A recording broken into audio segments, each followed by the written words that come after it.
આ ભગવદ્ ગીતાની વાત કરું તમને હું.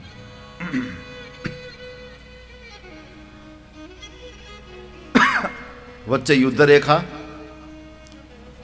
સામે કૌરવોની સેના. અર્જુને નેજવા માંડે.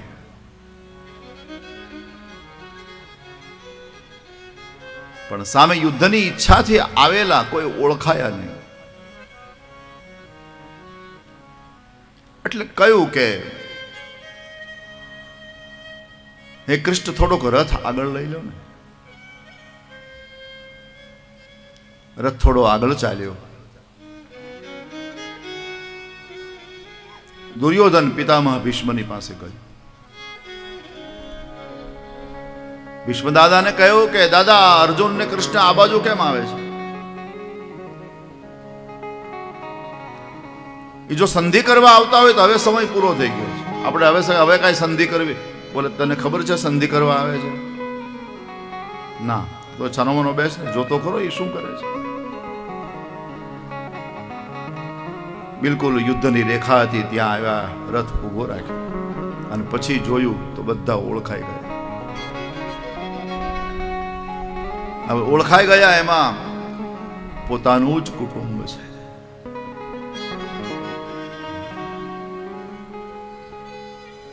અને વિશેષતા, 3 વ્યક્તિને જોયા પછી મોહ જાગ્યો છે. એક તો એના કુળગોર સામે ઉભા છે યુદ્ધ કરવા. કૃપાચાર્ય એના કુળગોર છે.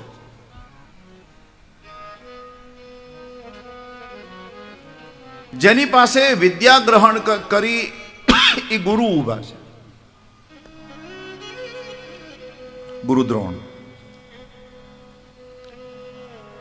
અને બાળપણમાં જેની ગોદમાં એ અર્જુન સૂતો હતો એવા દાદાઓ ઉભા છે, ભીષ્મ. એટલે એને એમ થયું કે દાદાને મારવાના, ગુરુને મારવાના, કુળગોરને મારવાના, અને આટલું કર્યા પછી મેળવવાનું શું? પૃથ્વીનું રાજ.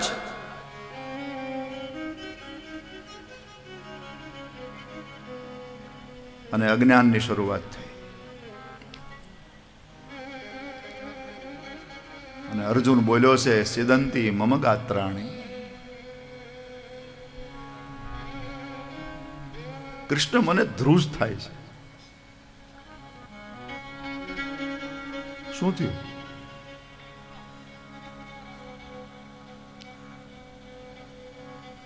આપણે યુદ્ધને માંડી વાળી.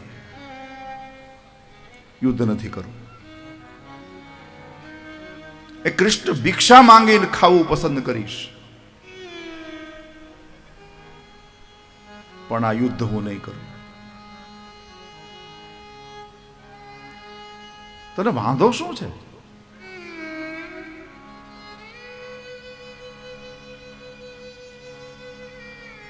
સામે મારા દાદા ઉભા છે, મારા ગુરુ ઉભા છે, મારા કુળગોર ઉભા છે, અને સામે જે કાંઈ એ બધા મારા ભાઈઓ છે. આમાં કેટલાય ભત્રીજાઓ છે મારા. એટલે આપણે આ યુદ્ધ નથી કરવું, આપણે પાછા ફરી જઈએ. કૃષ્ણ કે એમ અત્યારે થોડું પાછું ભરાય, આવડું મોટું આયોજન કર્યું છે.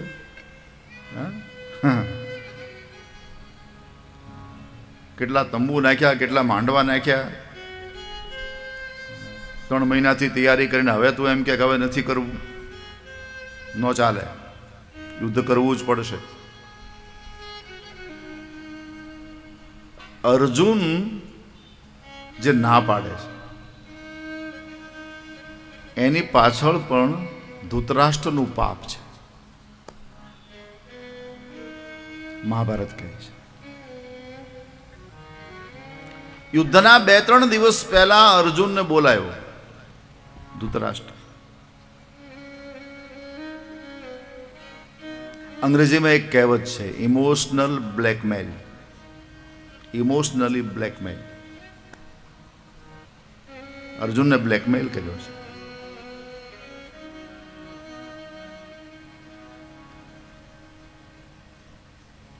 અર્જુનને બોલાવીને ધૃતરાષ્ટ્રે કહ્યું, ધૃતરાષ્ટ્ર અર્જુન બેટા તું તો ડાયો છો ને, મારા દીકરાઓમાં તો કાંઈ લેવા જેવું નથી. મને તો એમ વિચાર આવે કે બેટા મારે ત્યાં દીકરાઓ ન જન્મ્યા હોત તો સારું હતું, મારો દુર્યોધન તો મારું પાપ છે. હું તો ભગવાનને પ્રાર્થના કરું કે દુર્યોધન ગુજરી જાય તો સારું. જા ઉપરથી કહેવાની વાતો હતી.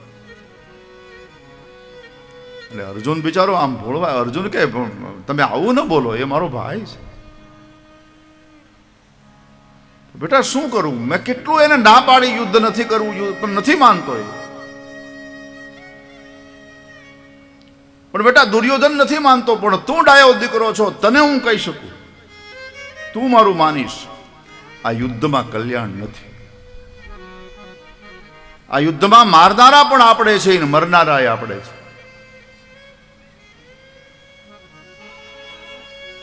બેટા તમારા મરે કે મારા મરે આમાં ફરક ક્યાં છે? અને અર્જુન આ ઝપટમાં આવી ગયો. ભગવાનને આ વાતની ખબર હતી કે અર્જુનને આ ટાઈટ કર્યો છે આ રીતે, અને એટલા માટે અર્જુન કહે છે કે મારે યુદ્ધ નથી કરવું. પછી અર્જુન અને કૃષ્ણનો જે સંવાદ થયો છે, ત્યાં જે વાતો થઈ છે એનું નામ ભગવદ્ ગીતા છે. હારેલાને બેઠો કરવો એ ભગવદ્ ગીતાનું મૂળ કામ છે. ઉત્સાહ વગરનો થઈ ગયો હોય એને ઉત્સાહમાં લાવી દેવો, ઉત્સાહથી ભરી દેવો, કૃષ્ણના શબ્દોનું ઈ કામ છે. મોહથી ઘેરાઈ ગયેલો વ્યક્તિ હોય, મોહથી, એને મોહમાંથી છોડાવવો કૃષ્ણના શબ્દોએ આ. અને આટલા વર્ષો પહેલા જે અર્જુનને કીધેલી ગીતા હજી પણ આ કામ કરે છે.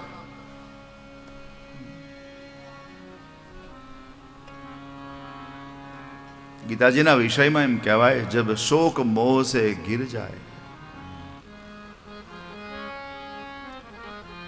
થોડો પેટીનો વજન.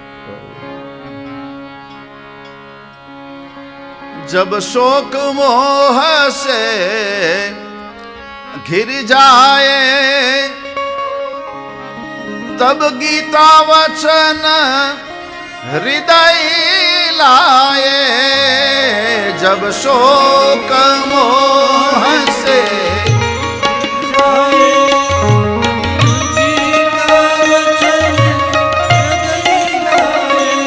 जब शोक मोह से गिर जाए तब गीता वचन हृदय लाए.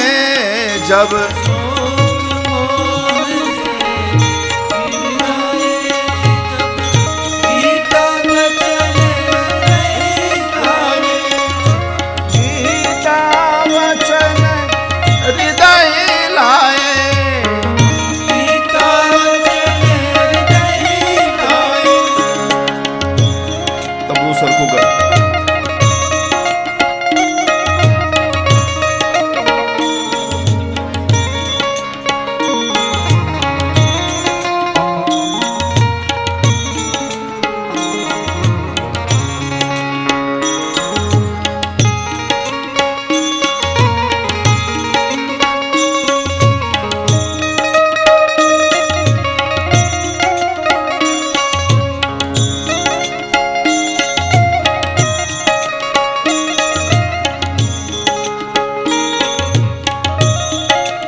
વરસથી બેઠા હતા ને બધું ભૂલી ગયા.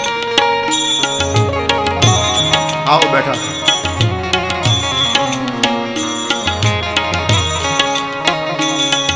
અમારી જાહેરમાં આટલા બધા માણસોમાં પહેલી કથા છે. આમ કથા કરી પણ અમે હું 15-20 માણસ બેઠા હોય ને આખું જગત જોતું એ રીતે કથાઓ કરી ચેનલમાં આમ તેમ.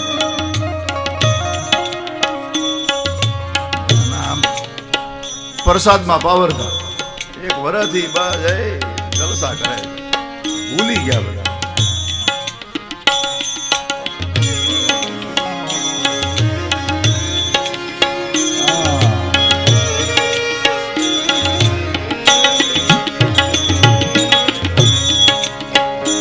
जब शोक मोह से घिर जाए तब गीता वचन हृदय लाए. जब शोक मोह से घिर जाए शोकમાં મોહમાં જ્યારે ઘેરાઈ જાઓ,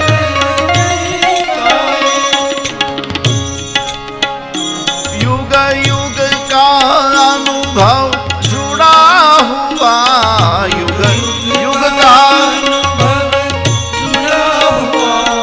भगवान तुम्हारी गीता में.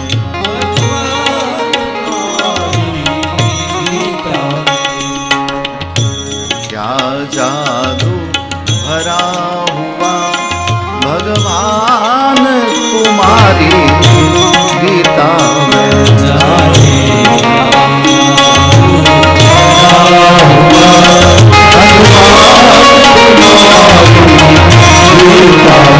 जाने क्या जादू भरा हुआ भगवान तुम्हारी गीता में.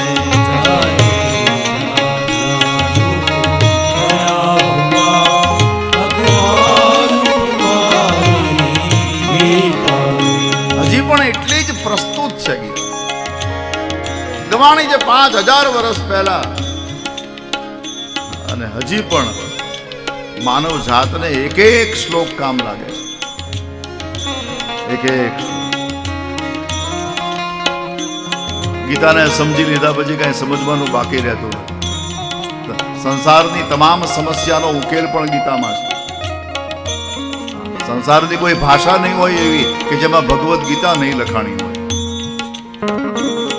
સંસારનો કોઈ એવો સંત નહીં હોય જે ગીતા ઉપર પોતાના ભાવો વ્યક્ત નહીં કર્યા હોય. સંસારનો એવો વિદ્વાન કોઈ નહીં હોય જેનાથી ગીતા અશુદ્ધ હશે. અદ્ભુત શાસ્ત્ર નીકળ્યું છે કૃષ્ણના મુખમાંથી.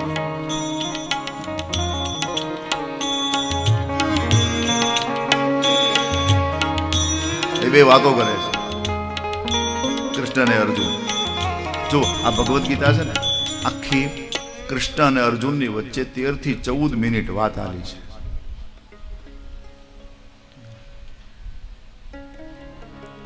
એ તો પછી ભગવાન વેદવ્યાસે આ ભગવદ્ ગીતાને ગ્રથિત કરી છે. એ વખતે ત્યાં કઈ અધ્યાય પૂરા નથી થયા. પછી આને કર્મયોગ કહેવાય ને આને જ્ઞાન યોગ કહેવાય ને એ કઈ ન્યા વિભાગ નથી થયા. એ વિભાગ પછી ભગવાન વેદવ્યાસે કર્યા, ગ્રથિત કરી. અને ક્યાંક ક્યાંક ભગવદ્ ગીતામાં વ્યાસના પણ વિચારો છે.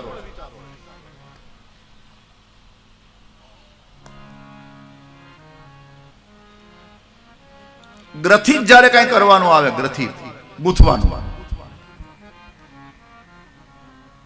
માળી માળા ગૂંથે, હાર બનાવે. એ ફૂલ વૃક્ષના હોય પણ દોરો પોતાનો હોય, ધાગો પોતાનો હોય. એમ ભગવાન વેદવ્યાસે ભગવાન કૃષ્ણના શબ્દરૂપી પુષ્પ લીધા અને આ ગીતા ગ્રથિત કરી, પણ ધાગો પોતાનો છે. ક્યાંક ક્યાંક વિચારો વ્યાસજીના પણ છે. હવે આ ગીતા એ મહાભારતનું એક અંગ છે, એક પાર્ટ છે મહાભારત. એ મહાભારતની આલોચના કરવાનો આ સંસારમાં કોને અધિકાર છે? અદ્ભુત શાસ્ત્ર ભગવાન વેદવ્યાસે રચ્યું છે મહાભારત. છતાં પણ ભગવાન વેદવ્યાસને સંતોષ નથી. ભગવાનને એમ થયું, વેદવ્યાસને એમ થયું કે હવે જરૂર ક્યાંક મારી ભૂલ થાય છે, અને અમારી ભૂલ હવે મને બતાવે કોણ? આટલું કર્યા પછી શાંતિ નથી મળતી. કોઈ મને સંત મળે, કોઈ સદગુરુ મળે તો મને બતાવે કે મારી ક્યાં ભૂલ થાય છે. અને એમાં નારદજી આવ્યા છે. અને જેવા નારદજી આવ્યા એટલે વ્યાસજી બહુ રાજી થયા, પોતાની કુટિયામાં લઈ આવ્યા, ચરણ ધોયા, ચરણામૃત લીધું છે અને ઉદાસ ભગવાન વેદવ્યાસ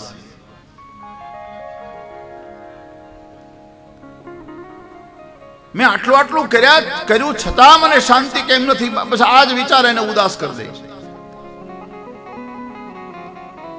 જગતનું કલ્યાણ કરવા માટે આટલું કરે, કમસે કમ એને શાંતિ તો મળવી જોઈએ. એટલે ભગવાન વેદવ્યાસ ઉદાસ છે. એટલે તરત ભગવાન નારદજીએ વેદવ્યાસજીને કહ્યું કે પરાશર્ય મહાભાગ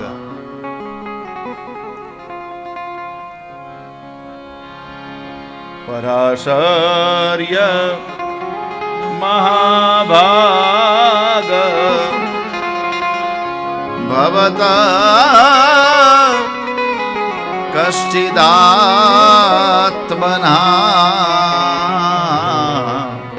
પરાશર્ય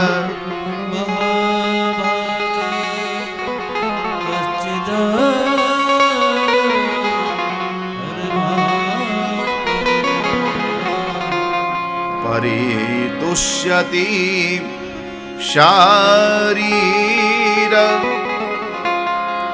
આત્મા મનસ એવ વા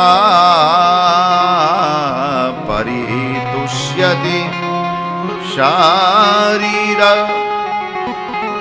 આત્મા મનસ એવ વા.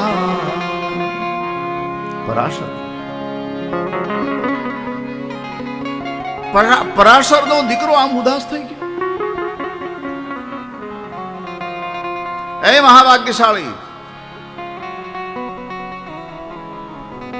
આત્મા અને મન બધા રાજી તો છે ને?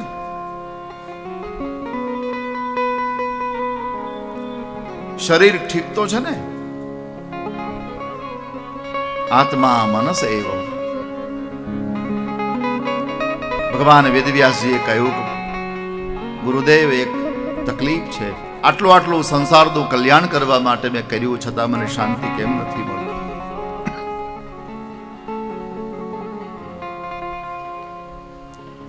તત્વનો ખૂબ વિચાર કર્યો છે. ત્યારે નારદજીએ ભગવાન વેદવ્યાસને ખુલ્લું કહ્યું, મહારાજ ખોટું નહીં લગાડતા, શબ્દ બ્રહ્મનો તમે અનુભવ કર્યો છે પણ પરબ્રહ્મનો અનુભવ નથી કર્યો.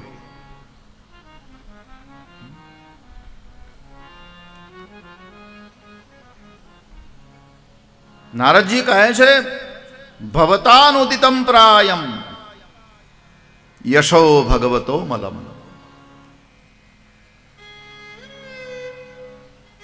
તમે જ્ઞાનની ચર્ચા મહારાજ બહુ કરી, તત્વનો બહુ વિચાર કર્યો છે, પણ જે માણસના હૃદયને કામ લાગે એવો ભગવાનનો જસ તમે ગાયો છે, જેનાથી માણસને પરમ શાંતિનો અનુભવ થાય એ ભગવાનનો જસ, ભગવાનની કથા તમે લખી છે.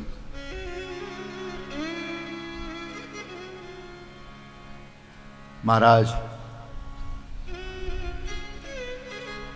ત્યક્ત્વા સ્વધર્મમ ચરણાંબુજ હરે. બહુ કઠિન સૂત્ર આપ્યું છે નારદજી, થોડું ધ્યાન આપશો તો સમજાઈ જાય એવું છે. ત્યક્ત્વા સ્વધર્મમ ચરણાંબુજ હરે. ભગવાન હરિ માટે, ભગવાન કૃષ્ણના ચરણમાં પ્રેમ કરવા માટે વખતે સ્વધર્મને છોડવો પડે તો છોડવાની છૂટ છે. ત્યક્ત્વા સ્વધર્મ. અને આપણે ત્યાં ઇતિહાસ એવા બન્યા છે કે જે પરમાત્માના પ્રેમ ખાતર સ્વધર્મને છોડ્યો. પિતાની આજ્ઞામાં રહેવું એ દરેક પુત્રની આ સંસારમાં ફરજ છે, પણ પ્રહલાદે પિતાની આજ્ઞા નથી સ્વીકારી. મોટા ભાઈની આજ્ઞામાં રહેવું દરેક નાના ભાઈની ફરજ છે, પણ વિભીષણે રાવણની આજ્ઞા નથી માની.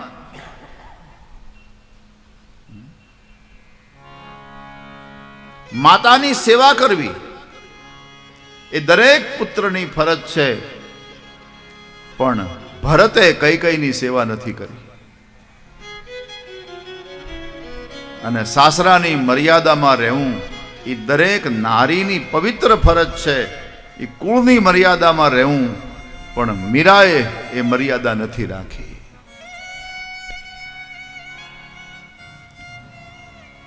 પ્રહરાદે પિતા તજો, હા, પ્રહરાદે પિતા તજો, વિભીષણે બંધુ તજો, મીરાએ સાસરું તેજુ. કોને કહે છે? પરમાત્માના માટે.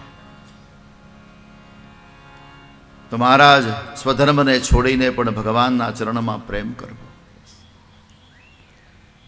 મહારાજ તમે અત્યાર સુધી જ્ઞાનમય કથા બહુ લખી, હવે તમે ભક્તિમય કથા લખો, ભાવમય કથા લખો. અને પરમાત્માના નામમાં મહારાજ એટલી બધી તાકાત છે, એટલી બધી શક્તિ છે. કેવલ ભગવાનનું નામ બસ. મહારાજ હું તમને મારી જ વાત કરું ને. નારદજી કહે છે, હું પહેલા દાસીનો દીકરો હતો. મારી માં દાસી તરીકે કામ કરતી હતી, પણ અમે પૂર્વાવતારમાં, મારો પહેલો જન્મ જે નારદજી કે દાસીનો દીકરો, બ્રાહ્મણની વસ્તીની વચ્ચે અમારું ઘર હતું. અને મારી માં જે છે એ બ્રાહ્મણને ઘરે કામ કરવા જાય, બ્રાહ્મણો થોડું આપે, એ મારી માં મારા માટે લાવે અને હું એને જમું. એ બ્રાહ્મણનો ઘરનો પ્રસાદ ખાય ખાય અને મારી બુદ્ધિ શુદ્ધ થવા મળી.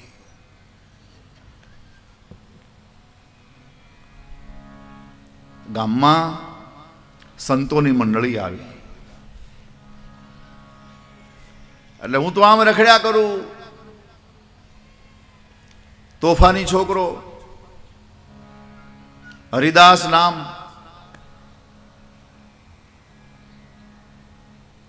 એમાં મંડળી ચાતુર્માસ કરવા માટે આવી. 4 મહિના એ ગામમાં સંતોની મંડળી રહેવાની હતી.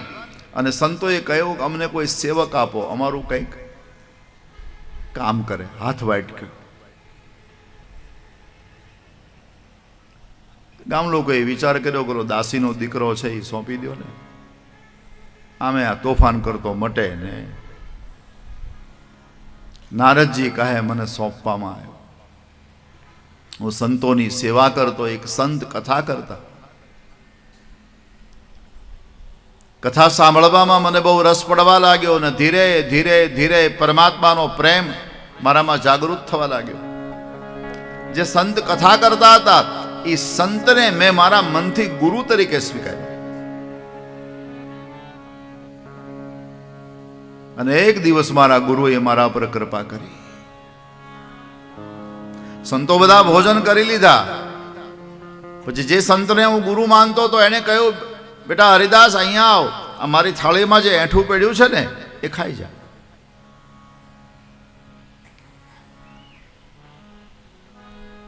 એ ગુરુનું ઉચ્છિષ્ટ મેં અન્ન જ્યારે લીધું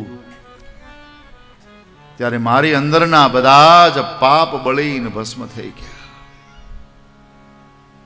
ચાતુર્માસ પૂરો થયો, સંતોએ વિદાય માગી. મેં ગુરુદેવને કહ્યું મને સાથે લઈ જાઓ. ત્યારે ગુરુદેવે કહ્યું કે તારી માં જીવે છે બેટા, તારું પ્રારબ્ધ હજી બાકી છે,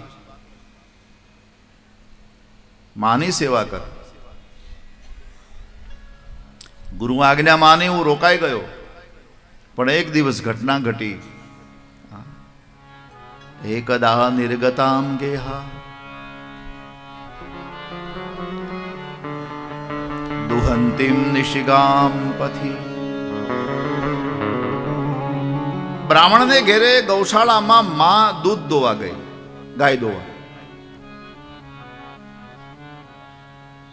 એકદા નિર્ગતામ ગેહા દુહંતી, ગાય દોવા ગઈ. એમાં એક સર્પ આવ્યો અને મારી માને ડંખ માર્યો. સર્પો દશત, ડંખ દીધો. પણ નારદજી કહે છે એમાં વાંક સર્પનો નહોતો,